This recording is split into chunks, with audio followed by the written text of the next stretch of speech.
morning, students. Let us go to the 5th unit of 10th class for your academic year, that is environment. So environment, this is in the genre is in the form of an interview. The interview is taken between Wangari Maathai, the environmental activist and Nobel Prize winner. So really it is a very beautiful, interesting and contemporary issues is discussed in this chapter. All of you look into your books at page number 151. Okay. Wangari Maathai started the Green Belt movement and also fought for equal rights for women in Africa. She is the first African woman to win the Nobel Prize. Read the excerpts from her interview with Nippon Hoso Kyoki, that is radio from Japan in 2004 December 19. So this is an interview between Wangari Maathai, an environmentalist and the first Nobel Prize winner, women winner from Africa, and at that time NHK radio, the NHK radio is from Japan. So it has taken an interview. The questions are beautiful, very beautiful. So we know that whenever we face an interview, the interviewer should ask the appropriate questions. He should be able to bring out the beautiful solutions or the real ideology about that person or personality or an event. So it depends upon the interviewer.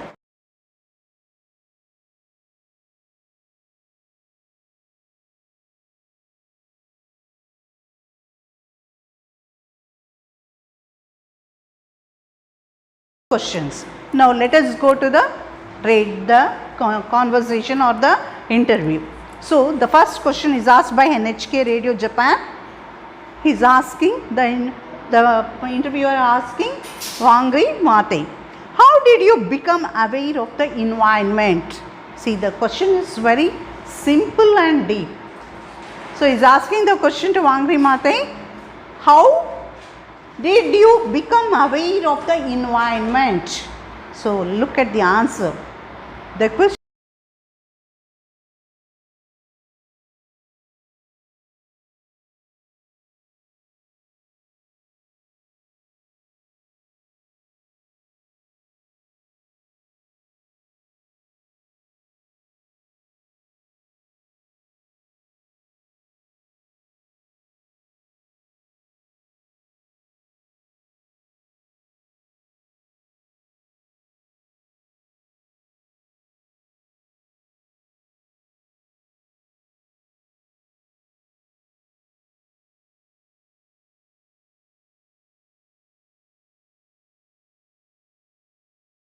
the time we started, we were trying to respond to the basic needs of people in the rural areas, and the people were asking for clean drinking water, for food, for energy, which is mostly firewood, for building material, for fodder for the animals, and all these come from the land. So we knew that what the people in the rural areas were asking for and had to do with the environment. They did not have those things because the environment was degraded. So from the very beginning we understood that we had to rehabilitate the environment. The forested mountains were the source of water and the source of rain. So when you deforest, you cause a shortage of water and a change of rainfall patterns, and therefore people are not able to get food and water.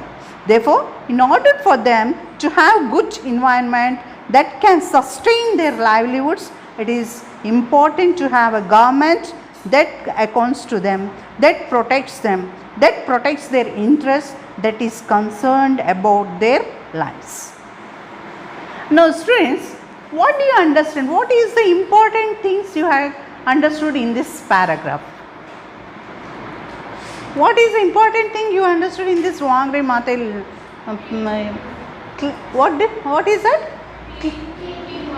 So she says that the awareness of environment came from the people's needs.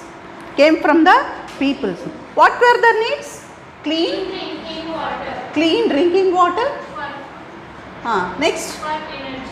For energy. Okay. Next. For building materials.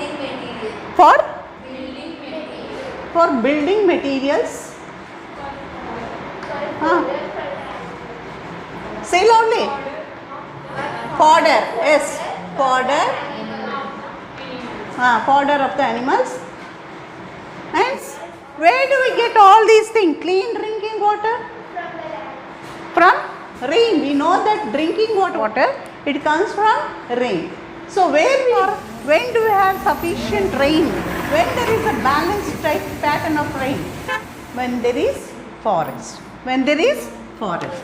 So when there is forest, we get sufficient amount of rain, and from this rain we get the clean drinking water.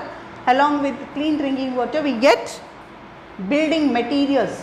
So we want to build the houses, isn't it? So for building of houses, the people in Africa needed building material, that is timber, and fodder for their animals. So their animals, they were depending upon the animals, and their animals also needed food, and this is known as fodder, and it comes only with the help of the rain, which you use the water to trees and plants. When trees and plants are born in abundance, then it becomes forest. But she also says that one more thing she has explained here: the forested mountains were the source of water and source of rain. Okay, therefore, in order for them to have good government, good environment, they can sustain their livelihoods. It is important to have a government that accounts to them, that is responsible to them. So in order to have all these things, what is important? What is the role of the government? Government helps to sustain. So it helps to sustain. So see how it is linked one by one. First of all, we need basic needs. So in order to have basic needs, basic needs are dependent upon the environment, which is in which rain is a part of it. For rain, when it rains heavily, we get a good environment by the help of forest. But these are to be sustained. What is necessary? Government. Who is saying all these things? Wangari Maathai. So basically, a leader is one will be a member of the peer group, isn't it? So the leader can't be away from that group. He is one among them. Here Wangari Maathai has become a leader because she can understand the normal people's problems. She has grown to that level because she could understand the problem of a common man, isn't it? So this is it. Now let us go to the second question. How is peace connected to a good government? See the question. First question, how did she start? It gives how, from where that ideology has evolved. Now second question leads to another level, that is, how is peace connected to good government? So she has got the Nobel Prize for Peace. So this is not peace. Is this peace? No. But they have given Nobel Prize. So the question, see the question level how they have asked. They asked that how is it related to your prize, Nobel Prize, that is peace. Now let us go to the answer of Wangari Maathai. Many wars that are fought in the world are fought over natural resources. We all know that from histories, from long back, every war is done only for the sake of natural resources. Some wars are fought because the environment is so degraded that it is not able to support communities, and so they fight over the little that is left. Others are fought because some people wanted to take a lot of the resources to control them and keep many other people out. Now, whether this happens at the national level or at the regional level or even at the global level, sooner or later there is discontent, and when that discontent is strong enough, there is conflict. So, good management of the natural resources, equitable distribution of these resources is important for peace. At the same time, good management of the natural resources is not possible if you do not have democratic space, respect for human beings, respect for human rights, giving other people dignity. That is why the three themes are related like the African stool with the three legs and the basin on which you sit. The three legs, one leg is peace, the other leg is good governance, and the third leg is sustainable management of resources. When you have those three legs, now you can put the basin, which is development. And if you try to balance that stool without those three, it won't happen. We have not shared our resources equitably. We have allowed some people, especially those in power, to acquire a lot at the expense of the majority. And we have also engaged in conflict. Very nice, very beautiful. See how a common lady can understand such a big problem. And she is also indirectly giving the solution, trying to giving the solution. So here he is asked, the question is about peace. So you have got the Nobel Prize. How can they award a Nobel Prize for environment? How is it related? The question is that one. So she is telling that many wars are fought for the reason of this natural division of natural resources. When there is discontent, when discontent is grown, then there is no peace. So good management of natural resources, equitable distribution of these resources is important for peace. So what is important for peace? What is that? Good management. Good management should be there, and equitable distribution of resources should be there. Then only there will be no discontent among the people. There will be peace. Next one. At the same time, good government of the natural resources is not possible if we do not have democratic space. So, in order to have equitable distribution of resources, there should be what kind of ruling? Democratic type of ruling. What is that democratic type of ruling? Which is in India. For the people, by the people, of the people. So whatever is done, it is for the sake of the people. This is known as democratic way. And also this happens only when there is democratic type of government. So for respect for you, not only democratic type of space, but also respect for human beings. Every person should think that the other person is equal to him or her. So when I respect the other person, then I will give respect, isn't it? And also respect for human rights. The rights, whichever right they should have, the rights of the people should not be taken away from anyone. Though they were poor or rich, or though they are powerless or powerful, there should be equal rights, human rights, and also giving the people dignity. We should not look down upon the people.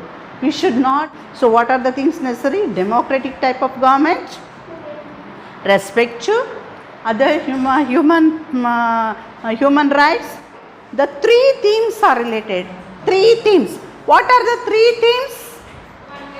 Like the African stool. She has compared the three themes like an African stool. In our states or in our country, we have stools which has 4 legs. So it balances. It's very easy. But African stool has only 3 legs. Has how many legs? 3 legs. So this should be balanced. If it is not balanced, it won't stand. The seed should be balanced. It will balance only when the legs are equal. So she has compared the theme. What is that? The three legs. One leg is peace. One leg is peace. Another leg is good government or good governance. And another one? Sustainable management of resources, and upon which sits the seat or basin called development. So, for any country or for any part to develop, what are the three things which are most important? Peace, good governance, and sustainable management of natural resources. When this is there, all the three legs are in balance, then only there will be development. Then there will be only development. If any one leg is also not proper, then what happens to the stool? It will fall down. It won't stay, isn't it? So, for any country, for any government to get the development or to get progress, three things are necessary, three things. So, Vangri Mata is so intelligent. She compares very large thing. She tries to give the important themes in a simple way. She tells everything in a simple way. She is comparing those three important themes to three legs of African stool and the basin as development. Peace, good governance, sustainable management of resources on which stands development. The nation, or it may be nation or anything. It may be a local area. Now, have not shared our resources equitably. We have allowed some people, especially those to power, to acquire a lot at the expense of majority. Usually find in any country we find most rich people in a very small quantity. But those rich or richest people, they control the large mass, large poor mass. Who are controlling? The aristocrats will be controlling. A majority of aristocrats will be controlling the large mass or big mass of people, isn't it? So this should not be. The government allows those people to rule upon these people. The limited people are controlling a large people. So what happens? And we have also engaged to conflict. This makes one to get engaged to conflict. So this dissimilarity, small people with lots of richness, property or power, they rule the large people. So this in them then starts the conflict in the minds of the people. Why should we be ruled? They are very small, limited, but how do they control us? Such kind of ideas come to common people. So these are the words told by Vangri Maatai to maintain peace. What are the reasons for conflicts? How the problem has arose and what is the solution? The solution is nothing but the three African stool theme. That is the solution. Now NHK Radio comes with another question. What was the environment like when you were young, and how did you go about saving it? Asking. Was it similar when you were young, when you were a small child? Is there any difference? Has it changed? So, how are you going to solve it, or how are you going to save it? So, Vangri Maatai said, when I was a child, which is almost more than 50 years ago, the environment was very pristine, very beautiful and very green. We were a British colony, and the British government at that time started to clear cut the indigenous forests in our forested mountains because they wanted to establish commercial plantation of exotic species of trees such as the pines from the northern hemisphere and the eucalyptus from Australia. These trees are very nice. They grow tall and they grow very fast, but as they grow, they destroy all the local biological diversity. All the flora and fauna disappeared. So, although we were getting commercial timber for the growing timber industry, we also destroyed our local flora and fauna. When Wangri Maatai was very small or in her childhood, she says that her area, her native was covered with beautiful scenery, very tall trees, thick forest, green, pristine, clean, very peaceful environment. But later on, who invaded there? Who entered the place? Britishers. What did the Britishers do? They started cutting off all these forests, cleared off. They grew different species, exotic species, which could grow very fast, which would give a large amount of money for them. They were come off and they started growing the trees like pines. Because of this, the biological flora and fauna disappeared. What do you mean by biological flora and fauna? Flora, flower. Flora means flowers. Fauna means animals. So, the varieties which were related, which were present in that area was vanished and the new species like pine trees started growing. Okay. So, natural animals also went away because they got. Is it related to our present situation? Okay. So, let us continue yesterday's lesson, Wangri Maatai. That is from environment unit. Let us learn something about Wangri Maatai's works. Okay. In previous class, we came to know how she explained that development is based on three main deeds. What are those? One, it is compared, she compared it to African stool. So, what is one leg is compared to peace? Next, sustainable is good governance, good governance or government, sustainable management of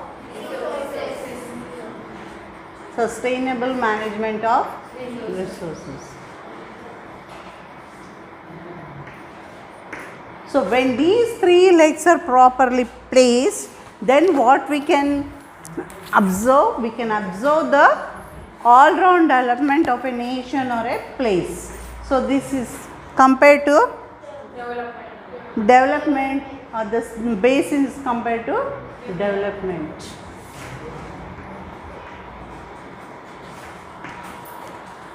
Okay, now let us go then to the next question. Okay, NHK Radio is asking the next question. What was the environment like when you were, okay, we have completed this one too, isn't it? Okay, what was the government like when you were young and how did you go about saving it? So, she says that it was very pristine, cool, happy, beautiful, everything was there. But once when the British company came and ruled over there, then they started cutting the dense forest and in the place of those trees they planted commercial plantations like pines, so which grew very fast. There was rapid development of the trees, but because of this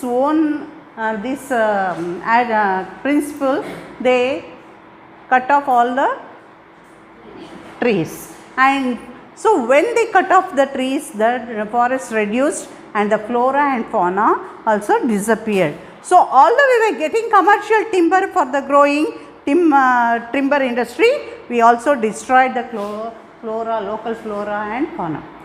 Remember, let us go to the previous question. The first basic question the people ask for timber, the fodder, isn't it? And for clean drinking water. So one could be attained by this one. They could get timber. So they could get building purpose, the materials for building purpose. But what did they lose? They lost flora and fauna. Okay. As a result, these forests which were the water towers were no longer able to contain the water. So when the rains fell, the water ran downstream and ended up in the lakes and ocean instead of going down into the underground reservoirs, so that it could come back to us in the form of rivers. One thing we noted is that not only did the rain patterns change, became less, but also the rivers started drying up. We lost our local biological diversity, so there's a lot of damage to our environment. See, what were the evil or demerits of deforestation? So the forests which were the water towers, once they were called as water towers, forests are called as water towers. Towers are placed to store. So water would be stored under the roots, isn't it? So that would not allow the water to drain off. So when the roots are strong, when the roots are very large, when the roots extended to large area, then whatever rain falls on that ground will go deep inside. It does not simply flow away. But when we plant a conical tree, what happens? See, forest, the trees will be having a large number of roots which are extended to large area. So what happens when this one? Many things. So what is the importance of growing trees? And the selection of trees is also important here. So this is the tree. The tree vegetation. The flora means the types of plants or flowers that grow here. And this one will be first of all the place for birds and other animals, insects like that. Second, when we notice the root system, we see that the roots are extended to large area. When it rains, what happens? It will go and it will enter into deep soil, because the roots under these trees, what happens? There grows grass, isn't it? The grass also will hold the water. It will not allow the water to flow away easily. So whatever water is held here, is held by the roots, it will be entering into the soil. And one more thing, what happens? When this enters the soil surface and goes inside in the deep, then what happens? These roots, which are very large in area, they will prevent water from drying up by in the form of evaporation. They stop the evaporation of water, as well as they will help them to go deep inside and not flow away. Did you understand? When we come and compare to this one, if all the trees are in this shape, what happens? The water will just in few areas you find grass, and whatever rain it comes, it will just a little. When compared to this type of trees, these trees will hold little amount of water, and remaining water enters. When it is in season, okay, some water we find some water, and in remaining time, what happens? The water gets evaporated, or the more water will flow away in the form of streams, and it will reach rivers, and the rivers will go into the sea. But when compared to this one, large amount of water will be stored in this. So it is called as water towers. Did you understand? So the damage was more, she says. So because of the deforestation and growing the commercial trees, so the water levels also fell down. One thing we noted, that is not only did the rain pattern, one more thing she says, the rain patterns also change. We all know that how a rain falls, isn't it? How rain is formed.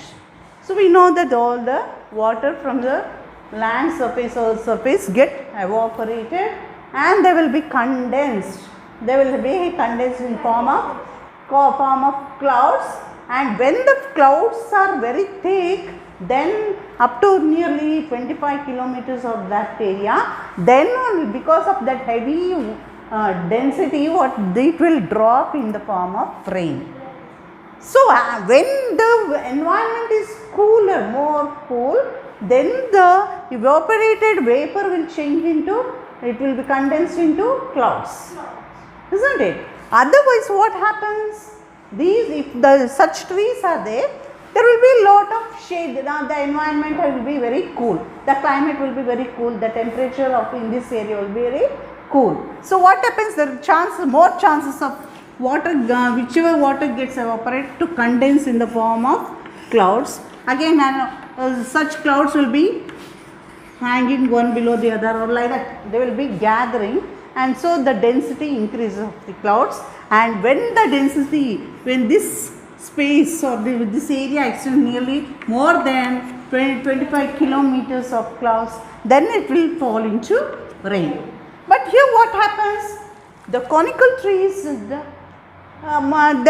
is not that much sufficient of water first of all, and whatever water is evaporated, it evaporates, and the temperature is not as cool as this area. So the clouds will come, thus there will be formation of clouds, but the clouds will be very little in quantity, or they will be very slender clouds, and so what happens? It will flow away, it will blow away, the clouds will blow away to farther places. There are no chances of more clouds to get condensed one above the other. It does not happen here because the temperature is very low. So the rain will also be changed, the patterns will change. So whichever rain, the seasonal rain does not fall, because here there is no chance of condensation. So that will, the clouds will move to some other region,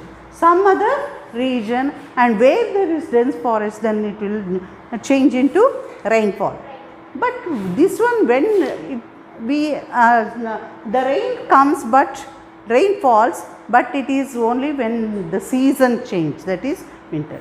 So the patterns of rainfall changes. The pattern of rainfall changes because of deforestation. You should note that. We come to know that we learn that the clouds will be formed, the rain falls, and what is the real thing happening is mentioned through this lesson by Vangri Mahate. She says she is also concerned about the climatic conditions, change of rainfall, environment. So now the first question, how is environment related to your price? So whenever the peace sustains only where there is good environment, isn't it? When there is no good environment, it beckons the it calls for the war. So peace does not exist. Next one. Now that is why in 1975 at the very first United Nations conference for women in Mexico, many of women were saying, we need food, we need water, we need clean drinking water, we need fodder for our animals. And I was wondering what has happened. These are the things that were there 20 years ago when I was a child. The environment had changed, and that's when I started this campaign to restore the vegetation and to restore the land, to rehabilitate the forest. So this problem was, when did she notice the problem? When did Vangri Mahate notice the problem? When she had attended the United Nations conference, or when she came to know through United Nations conference held for women, in which meeting the normal women asked for basic needs. They asked for basic needs. Then she was shocked to know that people are not getting, which they would easily get 25 years back. They would have easily got, they used to get that easily 25 years ago, but then 1975 they were complaining about the unavailability of these normal basic needs. So then she made up her mind to rehabilitate, restore, and she started this campaign to restore vegetation and restore the land and rehabilitate the forest. See how many trees are there? Underline that one. Restore the vegetation, restore the vegetation, restore the land and rehabilitate the forest. The idea came when she came across the women's complaining for the basic needs in 1975 at United Nations conference. Okay. Now, HQ Radio passes on another question. What happened when you started working with the women? What happened when you started working with the women? Well, she is answering. Well, the first time when I told them let us plant trees, the women said they did not know how to plant trees. So I asked the foresters to come and teach them. But they were very complicated. They are professionals. At the beginning, so when she started the campaign, when she told the people, when she told the women that they should, in order to get the basic needs properly, they have to reforest. They have to enter the campaign called reforest. That growing forest, reforest. But the people, the women there did not understand how to grow trees. They did not have the knowledge of growing the trees. So they told her, we don't know how to grow the trees. Then she took the help of foresters to explain to them. So foresters, the forest officers are there, they came to explain. But they are very learned, They could not communicate with the normal women in a simple way. The communication was very difficult between the forest officers who are forest people who help them to train and the normal women. They could not understand anything. They used all the technical terms. These women could not identify. For example, they told collect the seeds, put them in such solutions, tie a paper or tie a cloth and keep it in the incubator for so many days at such a temperature. Can we understand? They don't know what is incubator, they don't know what are all things, and they don't know what is germination. It is very difficult term. The technical terms are very difficult to follow by the common ladies, common women. So they could not understand. This attempt was failed. So Wangari Maathai tried to teach them, tried to give them training through well trained foresters, but it did not work out. Now, what does she do? Let us see. It became very complicated for ordinary illiterate women. So I told the women, we shall use common sense and just do what we do with other seeds. So she found difficult. She told the women, it's not like that. How do we plant some plants in front of our houses? In the same way, you take the seeds and you do the same process, she said. Women work on the farms. They are the ones who plant. They are the ones who cultivate. They are the ones who produce food. So I told them that seeds of trees are like any other seeds. The main problem was that the women could not understand that seeds of trees were alike the seeds of small plants. They knew to grow the chili plant, they knew to grow the tomatoes, they knew to grow how to grow some paddy like that in fields. But they did not get the idea that in the same way they can grow the tall trees. Then she explained in simple words, as you grow these plants, in the same way you can grow the big or tall trees. Then they could easily understand. So, if they were to treat these trees in the same way they treat the other seeds of food crops, there is no difference. Is there any difference? Then they realize, the illiterate women realize that in which way they plant the plants, in the same way they could plant the big tall trees. I told them to look for Old broken pots even and put seeds there. She told there is no need of any containers. What did the foresters tell? The foresters told them to take them in place the seeds in a container, pour such liters of water. After soaking for 2 or 3 days, then take out the seeds. Keep it in incubator for such temperature, then you will get germination. Leave this for 15 days or 20 days. That will come when you get 4 or 5 leaves, take the plant sapling away. You don't understand sapling. What is sapling? What is germination? But she told them to look for the broken pots. What is the need of broken pots? It was used as containers to soak the seeds, to collect the seeds and soak them.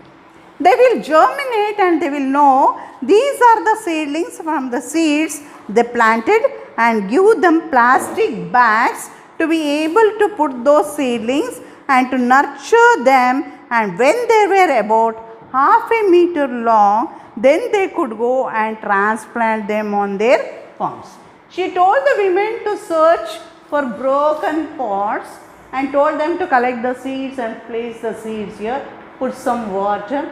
After 2 or 3 days they get germinated, isn't it? When germinated, you take some plastic bag, put some mud which you get in the area and sow these saplings here and leave it off, let it grow. So day by day it grows and it will become tall. So when it is half meter tall, then take those plants and plant wherever you need, she said.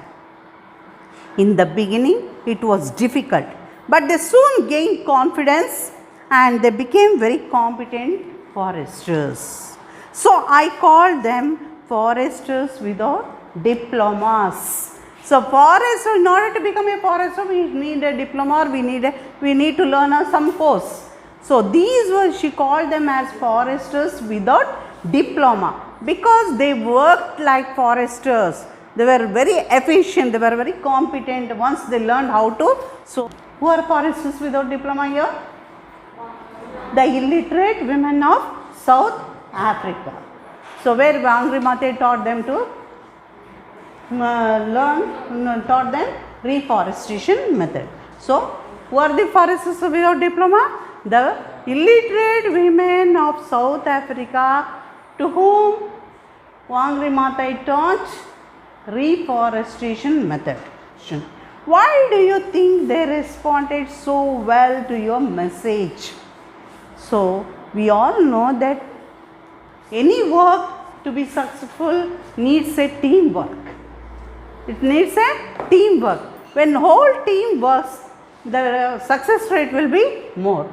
So there should be a competent leader who could guide them in a proper way, and also the people should be willing. So she is asking the question. See the questions, how they are grasping all the points from they are taking the points from Wangari Maathai ideologies. It was a need. So they are asking, why do you think they responded so well to your message? So usually women have lot of chores in their home. They have lot of work, the work related to their household. But they were willing to come along with Wangari Maathai to start reforestation. So he is asking the question, NHK radio is asking the question, why were they so willing to enter into your campaign, or why were they so interested? She says that it was a need. It was a need to whom? It was need for whom? For the women. It was a need for the women. When the women said they needed firewood and building material, we responded to that need. Plant trees, then you will have, she told, first you plant trees, then you will have firewood. In the tropics, trees grew very fast. In 5 to 10 years, these trees serve as firewood and also as building material. You know, at the beginning, the basic needs they asked for was building material and also firewood. Where do they come from? From the trees. In order to have firewood and building material, you first learn to grow the plant, she said. By 5 or 10 years, they will grow into very large because it is tropic area. It will have sufficient sunlight. We need sunlight to grow plants, isn't it? So it grows very fast, and by 5 or 10 years span, you will get the necessary timber or necessary material. Okay. Once we had planted those trees, we saw the need for them to understand why we have to have good governance. So it became important to give them civic education so that they could understand how we govern ourselves, why we govern ourselves, the way we govern ourselves, why we are managing our environment, the way we are managing it. See. So the campaign did not stop here. Wangari Maathai's campaign did not just stop at just planting the trees. Just plants. We see many political leaders just they plant the trees and go off. After a span of 1 week or like that, what happens usually? If it's a rainy day, luckily that plant may grow. But otherwise what happens? The plant will dry away and it will wither with the wind. But she told how to manage. In order to manage, good governance is necessary. So in order to have a good governance, education is necessary. She also educated them how to have governance, how to manage them. See, for example, I grow a tree and I am in need of some building material, and if I go and cut off the tree, what happens? It will stop growing. What is the use of growing? When the other person sees, instead of one tree she may get, or instead of he or she may get more interested in collecting money, or she in general common way, and she will buy, she will cut off instead of one tree, instead of what is sufficient, she may cut off more trees and get more. She may be commercial and take gain lot of money by selling those timber to that one. That is not the benefit. Then start what happens again, the old method starts. What is that? Quarreling between one. You might, in order to prevent such kind of fights among the area, what is necessary? Good governance is necessary. Students, let us continue the previous class, that is environment, about Wangari Maathai, who got Nobel Prize for Peace. So actually she was concerned with environment, but she got peace, and she showed the relation how peace is connected to environment. Now let us go to the next question asked by NHK Radio. How do you think you can influence the rest of Africa? I is asking. Actually, when a person starts a campaign, it does not get limited to that own some place, whatever it may be. For example, in India they took up clean and green program. So it did not start only at one point. It did not start or stop at only Gujarat. It was spread throughout India, and now we can find a clean and green India almost. When compared to previous years, it is far better, isn't it? So whatever campaign it may be, it is not limited to that area, but whatever good or bad, whatever it may be, it always spreads. If it is good thing spreads. If it is bad thing also spreads. So he is asking the question, how do you think you can influence the rest of Africa? So she gives answer. Our efforts will inspire other people to stop wasting their resources and their youth in wars, and instead engage in creating a peaceful environment, more peaceful states. So see what an enlightening statement she gives. Our efforts will inspire the other people to stop wasting their resources. We have seen people simply wasting the resources. When we all know that most of the natural resources are limited, isn't it? we should carefully use them. If we waste, our future generation will not enjoy those natural resources. So she is telling our campaign will influence other people not to waste the natural resources, and also youth won't engage themselves in unnecessary worse deeds like wars. Instead, they get engaged in creating a peaceful environment, more peaceful states. So we all know that youth always has an important role in building a nation, isn't it?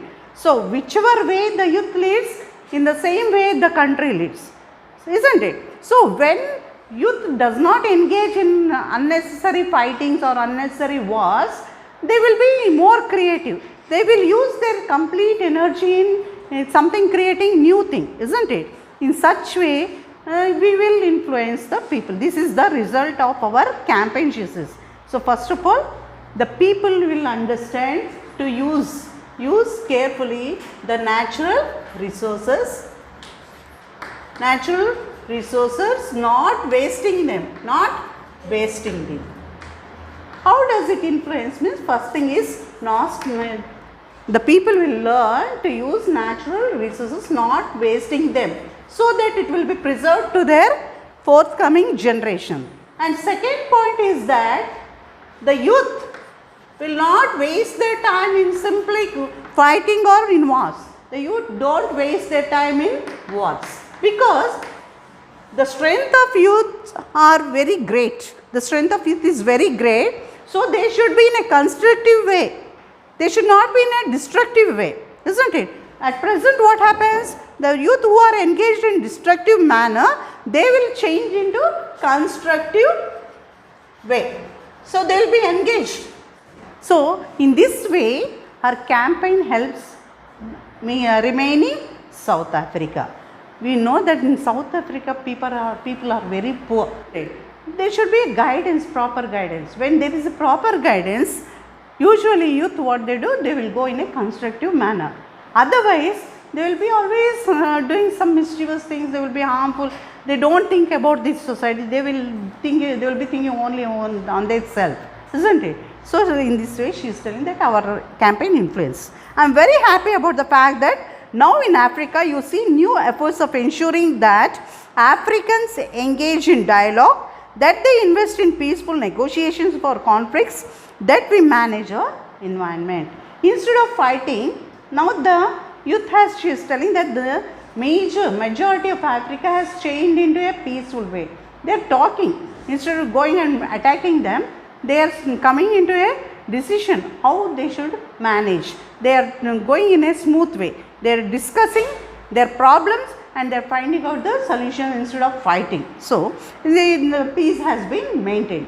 So did you understand how she has transformed the society from taking up the basic needs to peace level? So in this way, South Africa has maintained peace because of this campaign. So they have involved constructive methods, so there is no need to fighting. So there is peace. Next, I see. Yes, we must restore our environment and try to ensure that we do not fight, because we are allowing the environment, especially the land, to be degraded. And then we fight over agricultural land and grazing land. So she is telling that what we do. She is telling the real fact that people are more engaged in fighting or wars. So they leave off their occupation. Otherwise, they should have been found their time in cultivating the lands.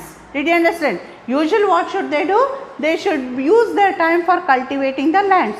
More engaged in the fightings rather than talking together, sitting and talking and convincing and getting adjusted.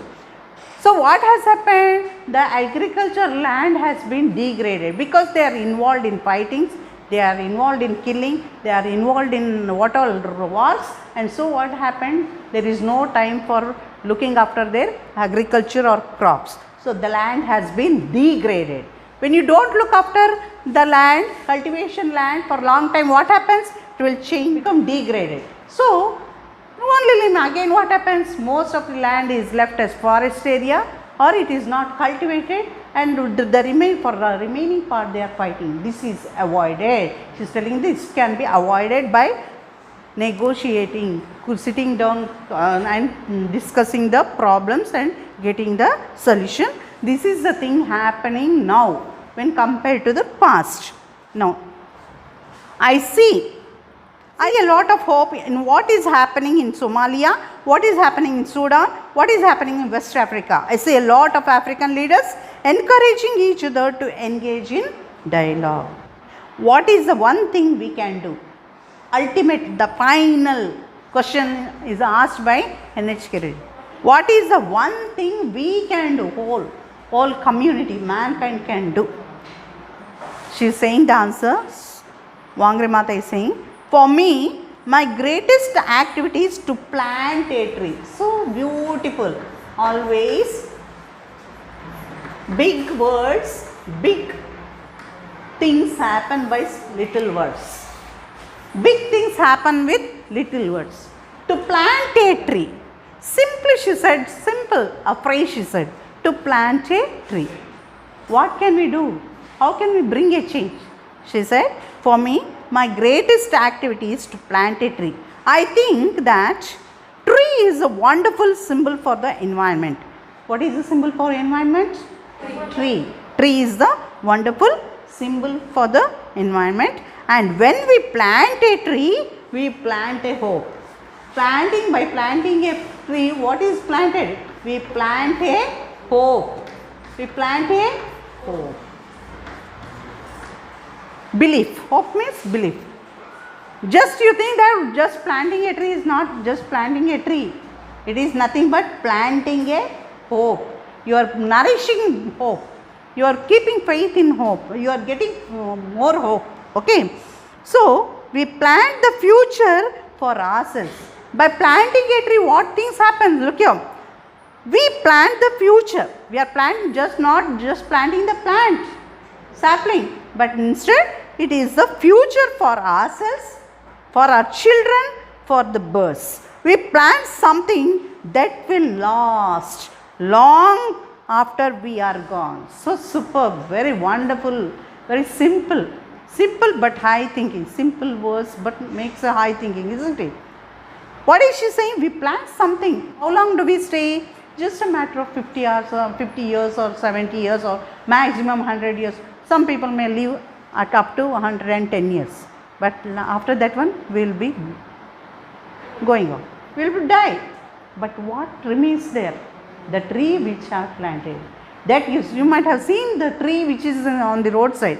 We don't know who has planted that one, isn't it? But still we get a great shade. Number of businesses going under that tree, isn't it? Tomato vendors will be vending. They will be taking shelter. The people who walk on the road, they take shelter. The birds, the animals, isn't it? So, though the person is not there, his deed is there, his work is there. It will long last. It will not end. It will not stop. It will move, though after our mortality, even then it will be staying there. It is immortal, isn't it? So it stays forever. So plants will remember. Planting a tree is nothing but we plant a hope. By this we conclude this Wangre Mata's environment.